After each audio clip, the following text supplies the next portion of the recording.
also done fantasizing about what it could have been. Because when you have a marriage like mine that felt so perfect, you often fantasize about how perfect it could have been and what you could have done different. And I'm okay now with how everything is. This divorce is shaping up to be the nastiest money battle reality TV has ever witnessed. Because while Porsha Williams was living it up on Real Housewives of Atlanta with her peach in hand, the truth behind the scenes was pure chaos, hidden confrontations, explosive money disputes, and a prenup bombshell turned her fairy tale into a courtroom nightmare. And it's not just about money. Immigration scandals, fraud rumors, and public feuds twisted this breakup into a full-blown legal war. But trust me, the lawsuit on the table right now could drain someone for hundreds of millions. Before we get there, let's rewind. Simon's reckless moves didn't just ruin a marriage. They dragged Porsha straight from Bravo fame into legal warfare. This isn't just a divorce. It's a financial demolition at the highest level, and it all started way before court with a prenup fight that lit the fuse. And here's the kicker. The paperwork doesn't lie. Porsha is chasing a $100 million claim, saying Simon left her flat broke after ducking his prenup obligations and drowning her in legal fees. This isn't about spousal support or petty clapbacks. This is about lost assets, heavy damages, and emotional distress. Her legal team is coming in hot, accusing Simon of manipulating finances, sabotaging her career, and forcing her back into Real Housewives of Atlanta. Not for fun, but just to survive. And the mess doesn't stop there. Remember earlier this year when Simon got deported after immigration dug into his alleged fraud past? While he's overseas scrambling to fix his reputation, Porsha is here in the US, stacking a monster lawsuit that could wipe out his fortune completely. Now, Simon's angle in court? He swore the prenup was unfair because, according to him, Porsha tricked him by saying she was done with Real Housewives. But fast forward and boom, she shocked everybody by popping up on season 16, cameras rolling, checks rolling in. His lawyers argued that if he'd known she was going to keep those Bravo paydays, he never would have signed a prenup that split his $7 million mansion and put him on the hook for six-figure obligations. But wait,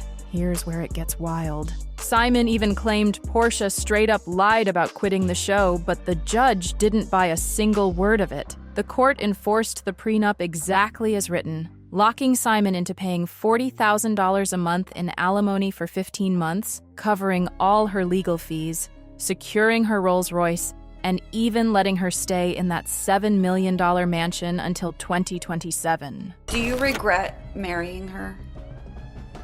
Absolutely. I said to her in one of my text messages to her, because she didn't respond because I kept asking her, why did you file for a divorce?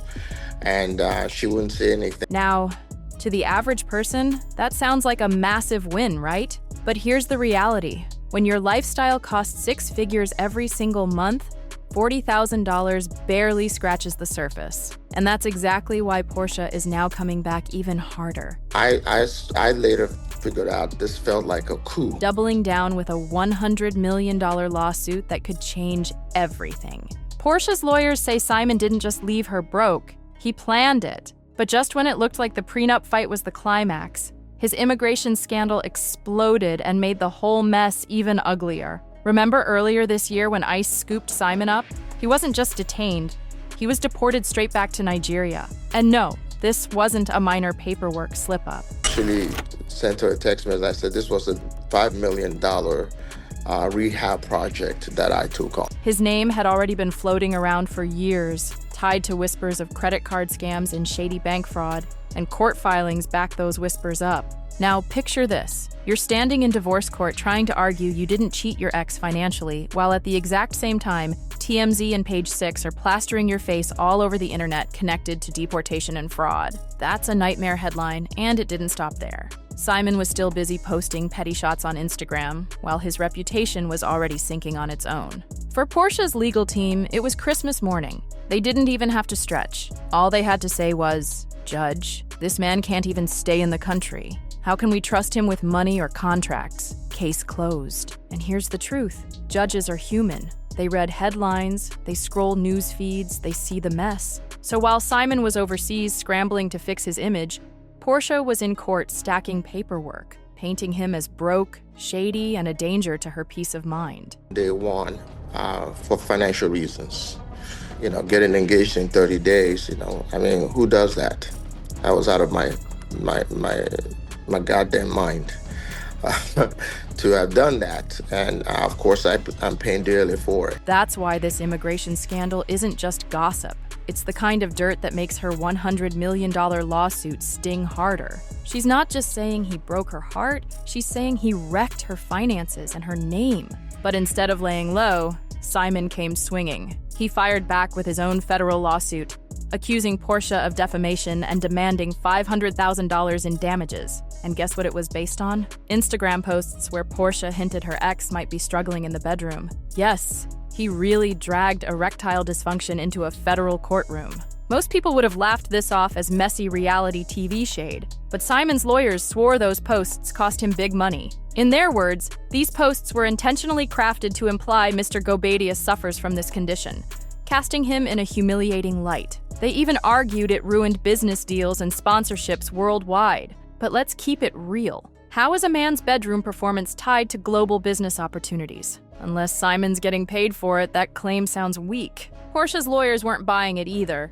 They argued she never even mentioned Simon's name, pointing out that she used hashtags like #men's health awareness to make it look like a PSA. But come on, everybody with Wi-Fi knew exactly who she was shading. The timing, the tone, the slick wording, it was all too obvious. And when your name is already knee-deep in fraud rumors, deportation drama, and prenup losses, the last thing you need is the world laughing at your private life. But here's where Simon's defamation strike actually backfired. It opened the door for Porsha's lawyers to flip the script. Instead of proving she was reckless, they got to paint Simon as petty on top of broke and shady. Think about it. How can a man demand $500,000 from Porsha over Instagram shade, while at the same time admitting he left her scrambling with prenup disputes and fraud allegations hanging over his head? The contradictions played perfectly into her $100 million claim. Now Porsha can stand in court and say, "Judge, he's out here crying over Instagram comments while I lost millions, a stable home, and my career opportunities because of him. Who's the real victim here?" That's why her lawsuit suddenly feels less like a stunt and more like her only shot at survival after the wreckage Simon left behind. But the most damning piece of all? Simon's own words, straight from his interviews. Instead of clearing his name, he sounded like a man drowning in regret. He flat out admitted he regrets marrying Porsha, calling the entire relationship a setup.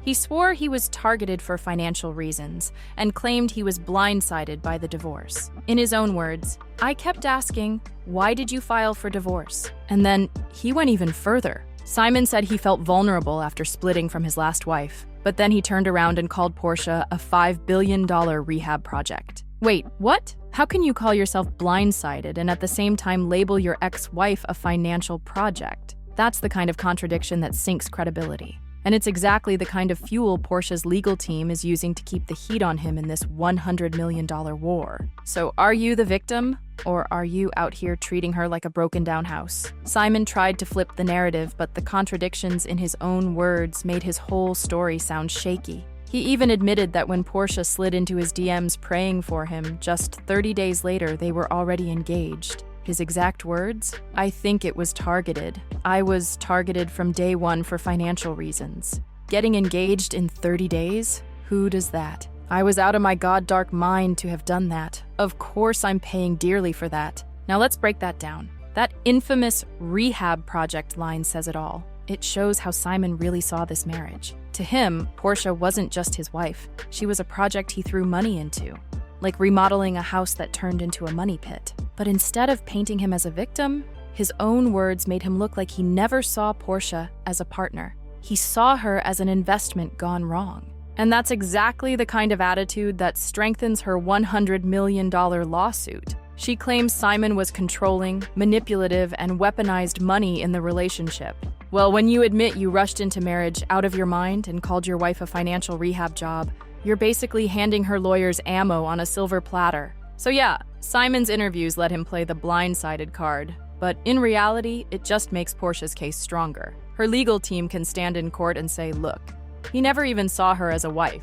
He saw her as an expense he regretted from day one. That's perfect fuel for a financial warfare claim. Meanwhile, Porsha wasn't just sitting around crying, she was rebuilding. On Real Housewives of Atlanta, she was out house hunting with her mom and sister Lauren, and you could see the weight she was carrying. She admitted she was anxious, didn't even know where she and little PJ would end up living. Yet there she was walking through a $4.2 million mansion, trying to imagine a fresh start. And then came the moment that said it all. The realtor showed her a media room, mentioned it could fit a golf simulator, and Porsha cracked. "We left that person who likes golf at the other house." It was a joke, but behind the humor, you could feel the stress of a woman trying to rebuild her life from scratch after losing everything she thought was secure. That's why this lawsuit matters. It's not petty drama. It's Porsha fighting to protect herself and her daughter from being left with nothing after giving everything. And when you line it all up, the prenup fights, the fraud whispers, the immigration scandal, the defamation claims, it's not just divorce anymore. It's a full-on financial war where both sides are swinging heavy. But the real question is, who's really in the wrong here? Is Porsha justified in coming for $100 million? Or is Simon the one getting played? Let me know what you think, because next time I'm diving into Simon's secret financial filings, the ones that could flip this entire case upside down. Don't forget to like, subscribe, and I'll see you on the next one.